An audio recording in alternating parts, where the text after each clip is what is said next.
네. 오늘 제목이 뭐죠? 말씀 제목이? 자, 하나님의 어린 양. 네, 하나님의 어린 양. 네. 하나님께서는 하나님의 어린 양으로 누구를 보내셨죠? 예수님이요. 네, 맞아요. 그 예수님을 요한이 이제까지 증거를 했어요. 이제까지 막 보면은 우리가 배웠더니 요한이 예수님을 증거를 했는데 이제는 이렇게 간접적으로 예수님이 오신다는 것을 증거하지 않고, 즉 본 적 없이 증언을 했었는데 예수님을 이번에 우리가 29절에 뭐예요? 예수님이 어떻게 하셨어요? 예, 예수께서 누구한테 왔어요? 세례 요한한테 왔어요. 예, 본 적 없이 증언했던 세례 요한이 이제 예수 그리스도를 직접 보고 뭐해요? 증언하고 있어요. 자, 그것도 우리 29절에서 보면 뭐라고 나와요? 사람들에게 어떻게 해요? 공개적으로. 여러 사람이 있는 가운데 예수님이 다가오시자 공개적으로 예수님을 하나님의 뭐라고 해요? 어린 양. 어린 양. 그렇다면 이렇게 요한이 이렇게 예수님에 대해서 증언할 때 뭐라고 얘기하냐면 하나님의 어린 양이라고 해요. 근데 비단 하나님의 어린 양이라고 하는 것이 29절에서만 나오느냐? 그렇지 않고 오늘 읽었던 몇 절에도 또 나와요? 36절에도 나와요. 36절에는 개인적으로 나와요. 누구랑 같이? 자기 제자 2명이랑 갈 때 예수님에 대해서 또 개인적으로 하나님의 어린 양이라고 또 증언하고 있어요. 그렇다면 이 하나님의 어린 양이라는 그 의미가 도대체 뭐길래 예수님을 하나님의 어린 양이라고 먼저 이렇게 표현한 것일까요? 자, 하나님의 어린 양. 어린 양. 어린 양인데 그냥 하나님의 어린 양 그 앞에 뭐라고 되어 있어요? 세상의 죄를 지고 가는. 자, 세상의 죄를 지고 갔다는 것은 무슨 의미예요? 세상 죄를 어떻게 하겠다? 감당하겠다. 즉, 없애시겠다는 거죠. 그 없애시는 하나님의 어린 양인데, 이 어린 양은 속죄죄를, 속건죄를 위한 제물이에요, 제물. 제물은 뭐예요? 제물은 죽어야 되는 거예요. 산채로 제물을 드리는 게 아니라 어떻게 해요? 그 생명을 드리는 거야. 죽어야 된다. 그러니까 예수 그리스도는 이미 어떻게 하기로 예정되어 있다? 죽으시기로. 십자가에 못 박혀 죽으시기로 이미 예정되어 있는 거예요. 그러면 이 속죄를 위한 제물이라고 하는데 이 속죄를 위한 제물이 뭐냐? 우리의 원죄를 얘기해요. 원죄는 뭐예요? 원죄는 아담과 하와가 지은 죄죠. 근데 이거는 아담과 하와만이 지은 죄가 아니라 우리도 여전히 갖고 있는 죄의 속성이에요. 그건 뭐냐면 세상에 선이 있고 악이 있죠. 선악이 있죠. 그 선악의 판단 기준이 누구예요? 세상은 나잖아. 나한테 좋으면 선한 거, 나한테 나쁜 건 뭐야? 악한 거잖아. 나한테 못되게 하는 사람은 악한 거, 나한테 착하고 잘해주는 사람은 좋은 사람. 그렇죠? 나라도 마찬가지고 어떤 집단이나 개인이나 다 마찬가지예요. 근데 성경에서 보면 선악의 기준은 누구라고 돼 있어요? 기준은 누구한테 있다고 해서 선악을 판단하는 기준은 하나님께 있다고 해서 하나님께. 그러므로 선악의 판단 기준인 하나님이 아니고 다른 것일 때 어떻게 된 거예요? 그거는 죄라는 거예요. 거기서 죄가 생겨납니다. 그게 바로 원죄예요. 원죄. 원래 있던 죄. 그 원래 있던 죄하고 부지중에 지은 죄 있어요. 부지중에 지은 죄냐면 내가 인식하지 못하고 알지 못하고 그러니까 내가 잘못이 아닌지도 모르고 지은 죄들. 이런 죄들을 속죄하는 그런 제물로 예수님이 오셨어요. 그리고 또 하나 무엇을 오셨냐면 속건 제물로 오셨어요. 이 속건 제물이라는 건 뭐냐면 법적인 죄야. 우리가 법에 있잖아. 법에는 이러한 짓을 하면 징역 몇 년, 어떤 형벌에 처한다는 법이 있잖아요. 그런 법들, 이런 법들을 어겼을 때 잘못을 한 거죠. 이 잘못을 용서받기 위한 제물인데 이 제물에는 세 가지 특징이 있어요.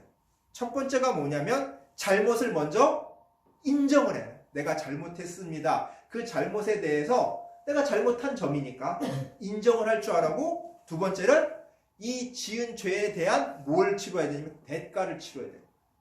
대가. 그러니까 징역 맹년이라고 하는 그 구형을 때리는 게 그 죄에 대한 대가를 치르는 거야.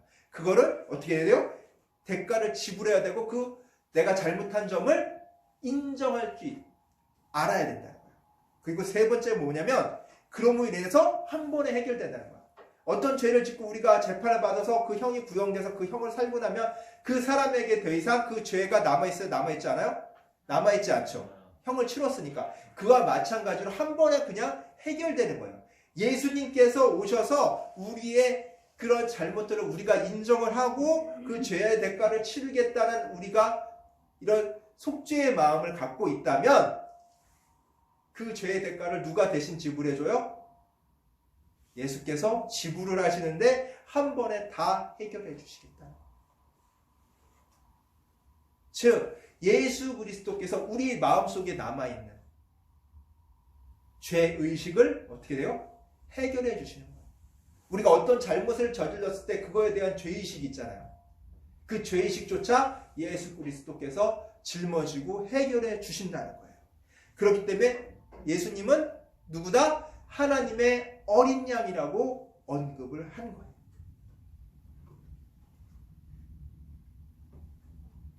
그래서 30절에 보면은 이 30절의 말씀이 쭉 나오는데 이게 그 전에 얘기했던 15절 말씀이랑 똑같아. 즉 뭐냐면 말씀이 육신이 되신 예수 그리스도를 증언하고 있는 말이에요. 그러니까 이 말이 얼마나 진짜 어떻게 보면은 말장난인 듯 하면서도 어떻게 돼요? 굉장히 놀라운 사실을 내뿜고 있어요. 뭐라고 하냐면 내가 전에 말하기를 내 뒤에 오는 사람이 있는데 나보다 앞선 것은 그가 나보다 먼저 계시며. 뭐요? 내 뒤에 오는 사람이니까 나보다 나이가 어때요? 어린 사람이죠. 근데 그 사람이 나보다 앞섰대요. 나보다 앞섰다는 건 뭐예요? 나보다 먼저 태어났다는 거예요. 나보다 먼저 존재한다는 거예요. 그럼 뭐예요? 하나님의 아들 예수 그리스도임을 얘기하고 있는 거예요. 태어나긴 태어났는데 뭘로 태어났다? 말씀이 계셨고 그 말씀이 뭐가 됐어요? 육신이 돼서 오신 예수 그리스도를 증언하는 말이에요. 이건 즉 뭐냐면 예수 그리스도께서 공생애를 시작한다는 알리는 신호탄과 마찬가지라는 얘기예요. 자, 그렇게 대중적으로 모든 사람에게 누구를 통해서 세대 요한을 통해서 드러나시게 된 거예요. 그리고 31절 보면 자기는 물세례를 했는데 이거는 무엇을 위함이냐면 예수님을 누구한테 드러나려고? 이스라엘에게 드러내려고 했던 거예요. 그 뭐예요? 여태까지 했던 그 자기가 했던 물세례는 누구를 위한 거야? 결국엔 예수 그리스도를 위한, 예수 그리스도가 오기 위한, 그분을 알리기 위한 방편이라고 얘기하고 있어요. 그런데 왜? 31절에 뭐라고 써 있어요? 나도 그를 알지 못하였으나. 좀 이상하지 않아요? 그가 누구예요? 예수님을 알지 못했다는 거예요. 근데 누가복음 1장 36절에 보면 예수님의 어머니이신 마리아와 바로 이 세례 요한, 이 말을 한 세례 요한의 어머니 엘리사벳은 둘이 어떤 관계냐면 친족 관계예요. 친척이에요. 친척이란 말이에요. 그러면 실제로 몰랐다는 얘기일까요? 알았죠. 친척이니까 알았을 거 아니야. 근데 뭘 몰랐다는 얘기예요? 예수님이 그리스도인 줄, 하나님의 아들인 줄을 몰랐다는 거예요. 그 전까지는 그냥 사촌지간으로 그냥 친하게 지내왔는데 사촌 동생으로 친하게 알고 있었는데 얘가 하나님의 아들인 줄 지금 알았대요. 예전까지 몰랐는데 지금 알았대요. 그러면 어떻게 해서 예전까지 몰랐는데 지금에서 알 수 있었을까? 도대체 어떤 사건이 일어났기에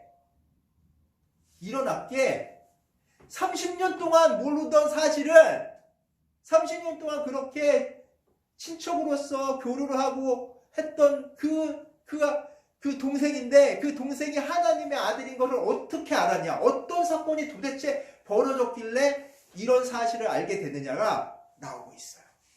32절에 보면은 성령이 하늘로부터 내려왔대요. 뭐처럼? 비둘기 같이 그 위에 머물러. 성령이 내려와서 뭐처럼 머물러? 비둘기가 머무르듯이 머물러. 도대체 비둘기가 어떻게 머무르길래 성령이 내려와서 비둘기처럼 머무르면은 그가 누군 줄 알아? 그리스도인 줄 아는 거야. 그러면 비둘기가 여러분 어떻게 내려와서 머무는지 봤어요? 아니요. 자, 여기서 말하는 그 비둘기는 우리가 막 드라마나 이런 데서 보는 그런 집비둘기가 아니에요. 집비둘기는 피존이라고 해요. 피존. 세제 이름도 피존이라고 그러죠. 근데 여러분 이렇게 비누 있는데 비누가 있어. 도부라고 써진 비누 있죠. 이것도 비둘기라는 뜻인데 이 도부라는 거는 이 성경에서는 이 도부를 얘기하는데 산비둘기를 얘기해요. 산비둘기. 여러분 산비둘기는 많이 봤죠. 산에서 내려오니까 비둘기 찌금해가지고 등치 좀 작고 그러니까 거둥둥하네. 자, 우리 산비둘기 자 생각을 해봅시다. 산비둘기가 내가 다가간다고 잘 도망가요? 안 도망가요? 잘 도망가요? 확 놀리키는 거였지. 그냥 이렇게 살살 다가가면 뒤뚱뒤뚱 보고 있어. 산비둘기는 웬만해서는 잘 안 도망가요. 이게 여러분이 인터넷에서 영상을 찾아보면 개 옆에 딱 앉는데 개가 확 하고 덤벼들기 전까지는 날아가지도 않아. 개가 그렇게 짖는데도 날아가지도 않아. 그 옆에서 개가 덤벼들어서 위협하기 전까지는 그 옆에서 그냥 앉아있어. 앉아서 멀뚱멀뚱 봐. 이렇게 어떻게 해요? 산비둘기는 겁없이 머무르는 거야. 겁없이 머무를 때. 그렇게 겁없이 머무르는 듯한 모습이 성령이 겁없이 그냥 어떠한 외부 자극이나 이런 거 없이도 성령이 머물러 있다는 거예요. 산비둘기처럼 내려와서. 그런 모습이 보이는 거예요. 그렇게 보이면 누구다? 메시아라는 거예요. 그냥 성령이 내려와서 그냥 있는 게 아니라 그 산비둘기처럼 그렇게 머무르는 모습을 보면 그가 곧 누구다? 메시아라는 징조예요. 그러면 이 징조는 누가 알려줬냐? 33절에 보면 하나님이 알려주신 징조라. 하나님이 알려주신 징조. 하나님이 알려주신 징조는 뭐냐면 하나님으로부터 받은 직통계시. 하나님으로 받은 직통계시가 누구한테 임했어요? 세례 요한한테 입에서 그런 일이 일어날 거라고 생각을 하고 있었는데 그게 누구한테 일어나는 거야? 자기도 전혀 알지 못하는 사람이 아니라 자기 친척인 누구? 예수님한테서 일어난 거예요. 자기가 30년 동안 알던 예수님한테서 그런 일이 일어났으니까 뭐예요? 육적으로 아는 것이 아니라 영적으로 이제 드디어 그가 누군 줄 알았어? 메시아. 하나님의 아들인 줄 아는 거예요. 그래서 뭐라고 한 거예요? 31절에 나도 그를 알지 못했어. 그를 육적으로는 알았지만 영적으로 그가 하나님의 아들인 줄 모르고 있다가 이런 성령 임재 사건을 통해서 그가 누군 줄 알아? 메시아, 하나님의 어린 양, 예수 그리스도임을 알았다는 거예요. 그래서 그거를 이 상황을 보고 나 세례 요한이 증언을 하는 거예요. 누가? 예수 그리스도가 하나님의 아들이시고. 이건 뭐냐면 막연한 추측이 아니라 하늘로부터 들려오는 하나님의 음성을 반복하는 거예요. 왜냐면 마가복음 1장 11절에 나오거든. 하나님의 음성이 들리거든요. 그거를 여러 사람들에게 그 장면을 아직 보지 못한 사람들, 그 음성을 아직 듣지 못한 사람들한테 다시 한번 반복적으로, 아니 들은 사람들에게 좀 더 확실하게 해주기 위해서 자기가 증언하고 있는 거예요. 이거는 내가 받은 계시의 내용과 일치하다는 것은, 내가 그 누구보다 예수를 잘 알고 있는데, 예수님을 잘 알고 있는데, 내가 알고 있던 우리 친척인 마리아의 아들의 예수가 아니라 하나님의 아들이신 예수 그리스도임을 자기가 뭐예요? 증거하고 있어요. 증거. 야, 쟤 목수의 아들 아니야. 쟤 마리아의 아들 아니야. 이렇게 충분하게 그 상황을 다 파악하고 있는 요한이, 물론 마리아의 아들이지만 그분은 성령으로 잉태돼서 하나님의 아들로서, 하나님의 어린 양으로서 이 땅에 오신 그리스도임을 증거하고, 이게 더 놀라운 사실이에요. 전혀 모르던 사람이 증거하면은 에이 모르니까 그런 말 할 수 있어. 하지만 제일 곁에서 잘 알고 있는 친척이었던 누가 증언해? 세례 요한이 증언하기 때문에 이 증언은 어떻다? 더욱더 신빙성을 갖는 거예요.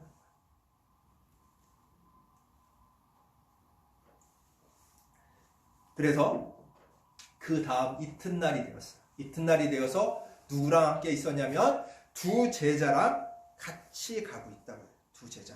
자, 이 두 제자는 누구냐면 바로 40절에 나오는 안드레라는 제자와 바로 지금 이 요한복음을 쓴 누구야? 사도 요한이야. 둘이.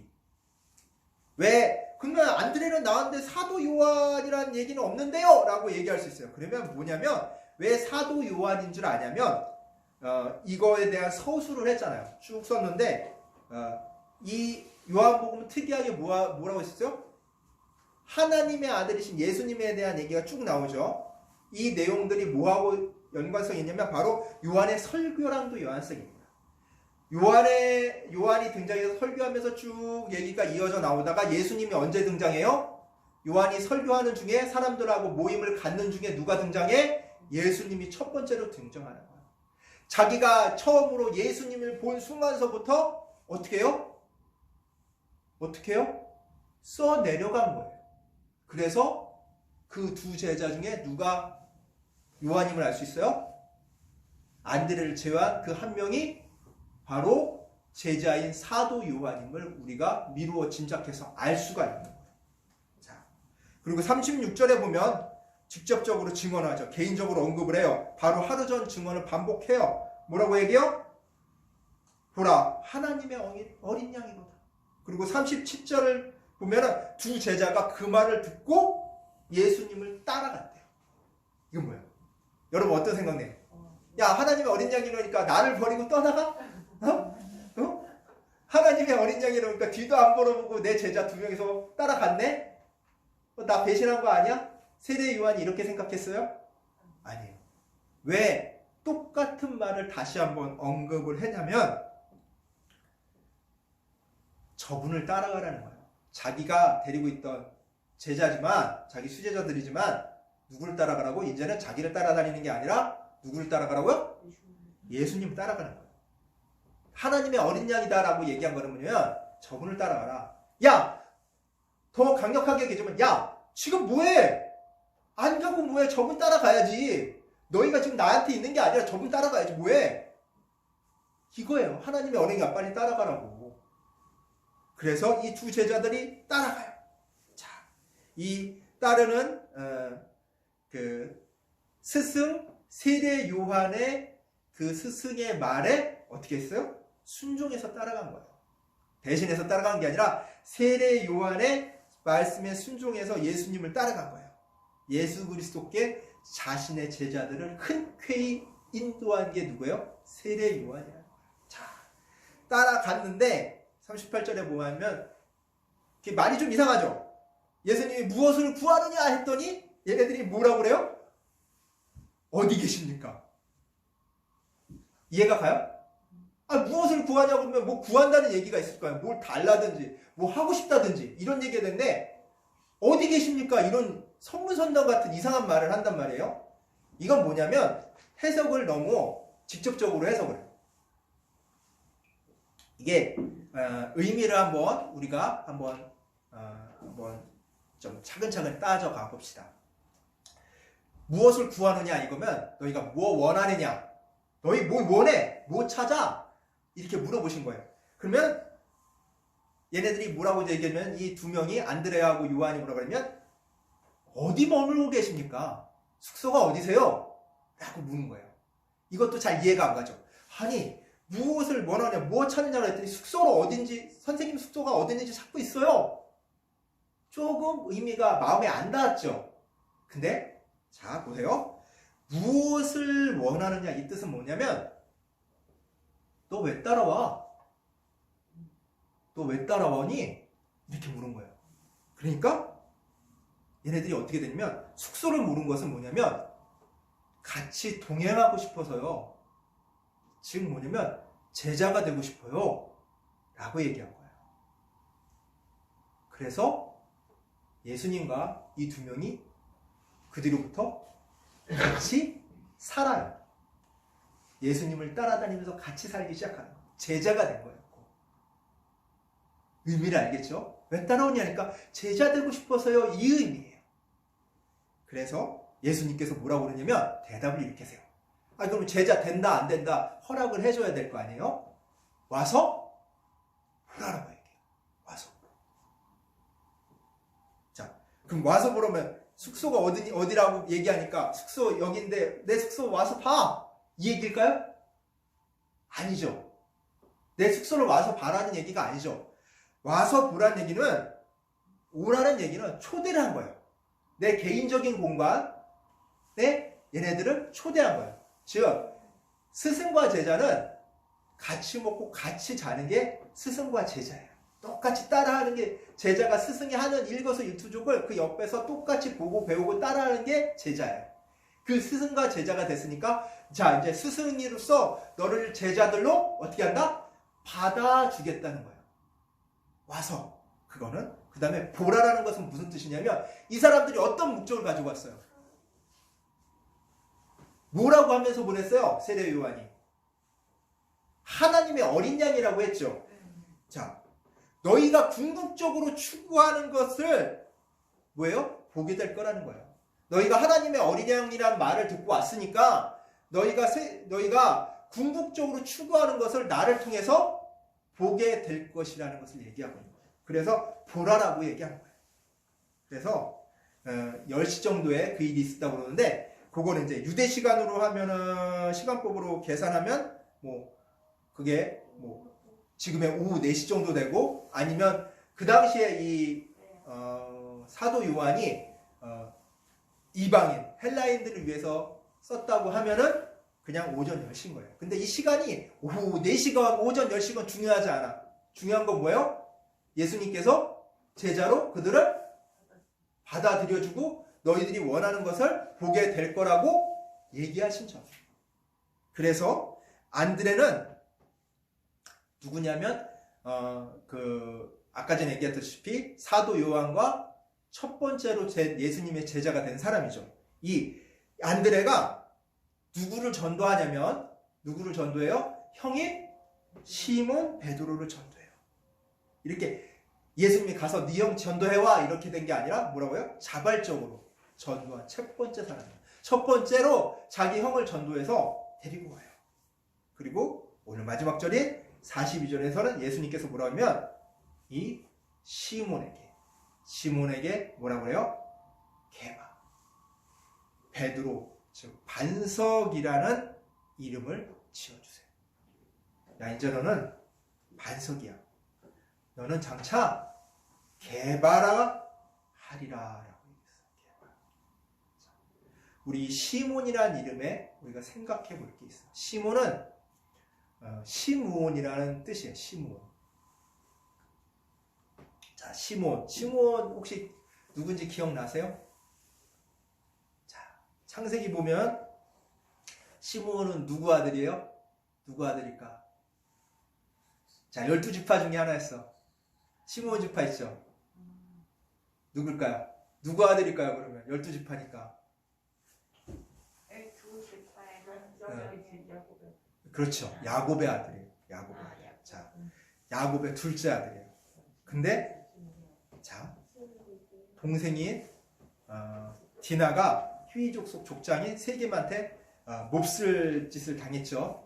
몹쓸 짓을 당하자 분하고 분노하지만 자기네 그 세력이 약한 그들보다 약하니까 그걸 어떻게 해요? 어떻게 하면 복수할까 생각을 해서 형제인 레위와 함께 꾀를 내어서 어떻게 해요?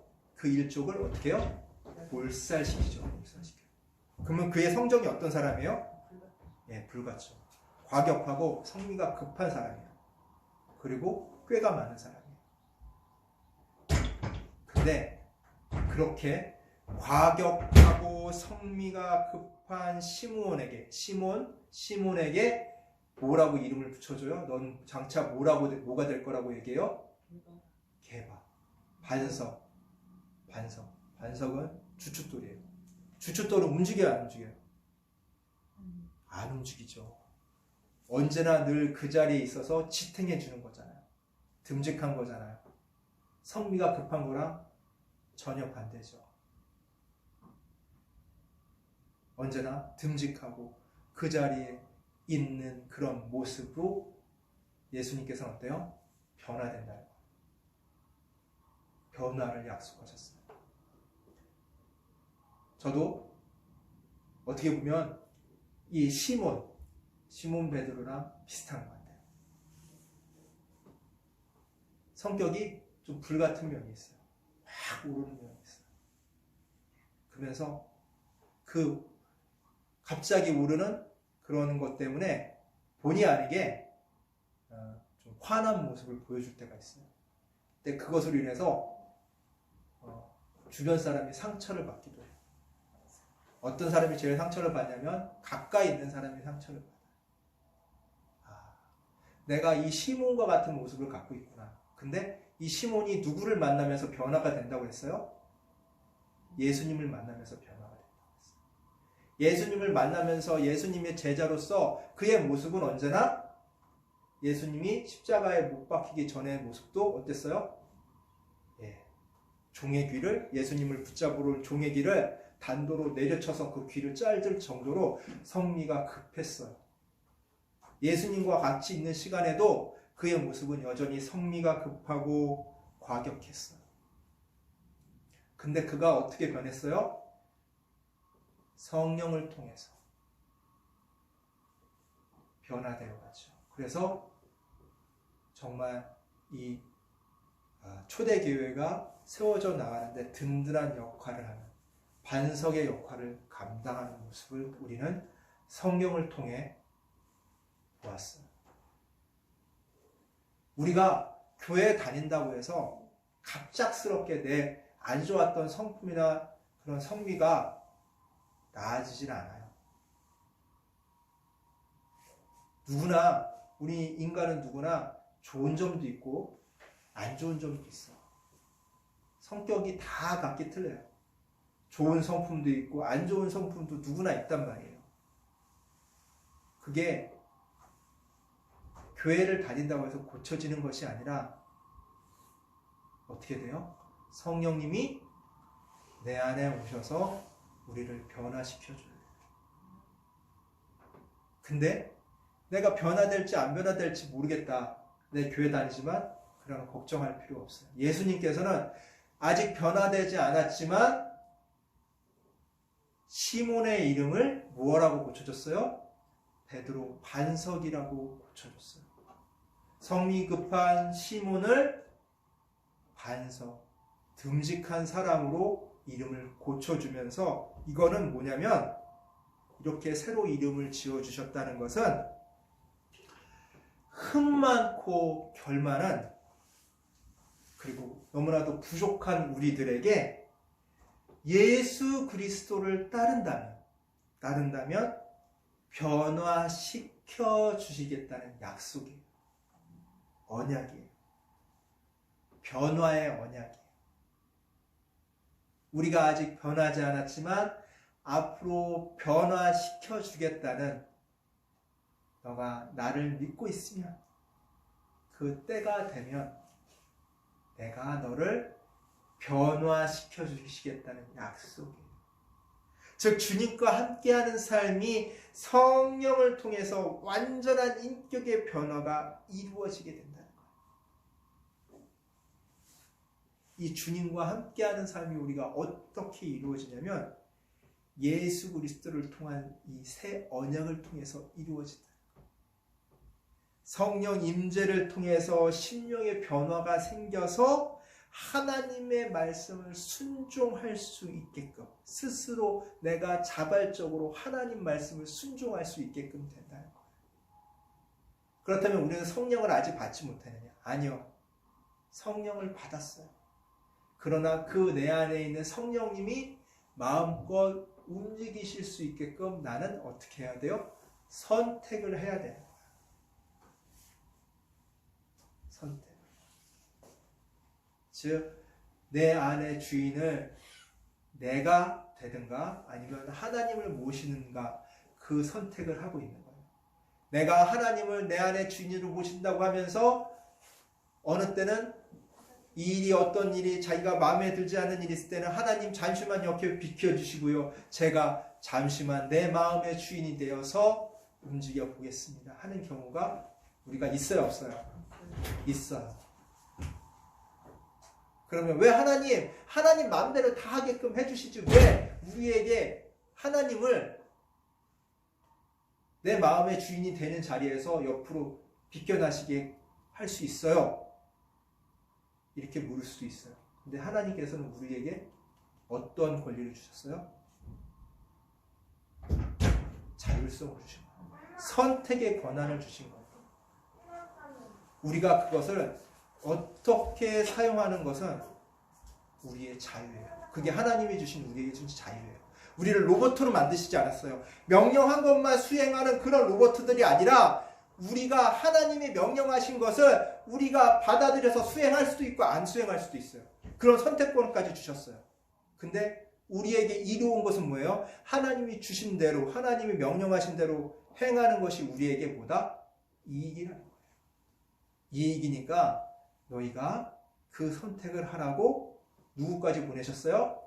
예수 그리스도까지 보내셔서 우리에게 말씀해 주신 거예요. 사랑하는 우리 주찬학교의 성도 여러분, 예수님께서 우리에게 주신 이 새 언약은 변화의 언약입니다. 우리 마음이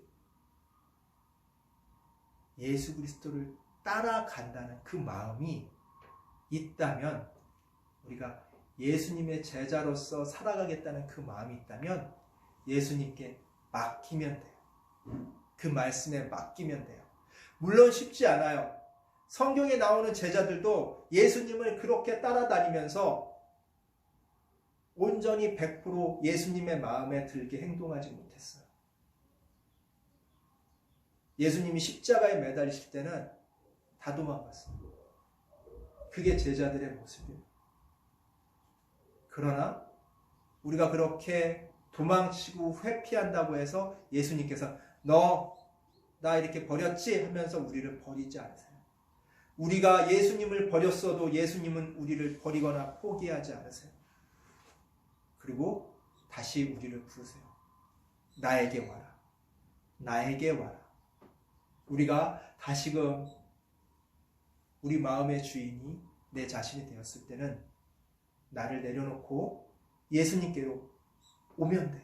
그게 100번이든 1000번이든 10,000번이든 상관없어요. 내 죽을 때까지라도 예수님께 다시 돌아가기만 하면 돼요.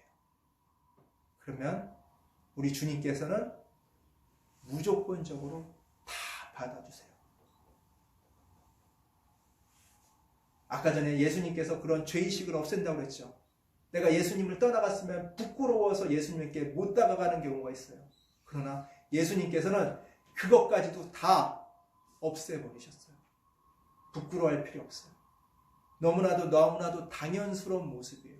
그 당연스러운 모습을 예수님께서는 다 이해하고 계시니까 내가 예수님 곁을 잠시라도 떠나가 있다면, 그것을 느낀다면, 그것을 인지했다면 다시금 예수님께 다가가면 돼요. 예수님 제자들이 예수님 따라가면서 사는데 자기 돈으로 살아가지 않았어요. 자기 돈으로 밥 먹지 않았어요. 자기 돈으로 자지 않았어요. 자기 능력으로 한 게 없다고요. 자기 돈으로, 자기 능력으로 생활한 게 아무것도 없어요. 예수님 제자들은 다 누구 능력으로 했어요? 예수님 능력으로 했어요. 우리도 마찬가지예요. 우리 능력으로 할 거 아무것도 없어요. 그냥 예수님 따라가고 예수님 능력에 덧입어서 우리가 살아가면 돼요. 언제나 늘 예수님 능력으로 나의 부족한 점을 메꾸면서 살아가는 우리 주찬양교회 성도님들 되시기를 간절히 축원합니다. 기도하겠습니다. 사랑과 은혜가 가득하신 하나님 아버지, 오늘 말씀을 통해 우리가 비록 시므온처럼 흠 많고 결 많고 정말 부족한 자들일지라도 우리를 그대로 두지 않으시고 새롭게 반석으로 바꾸어 주시겠다는 하나님 그 언약의 말씀을 우리가 깨달았습니다. 늘 주님과 함께하는 삶을 통해 내 능력으로, 내 실력으로, 내 인맥으로 살아가는 삶이 아니라 온전히 주님을 통해 살아가는 저희들 되게 하여 주시옵소서. 늘 언제나 감사드리며 우리 주 예수 그리스도의 이름으로 기도드리옵나이다.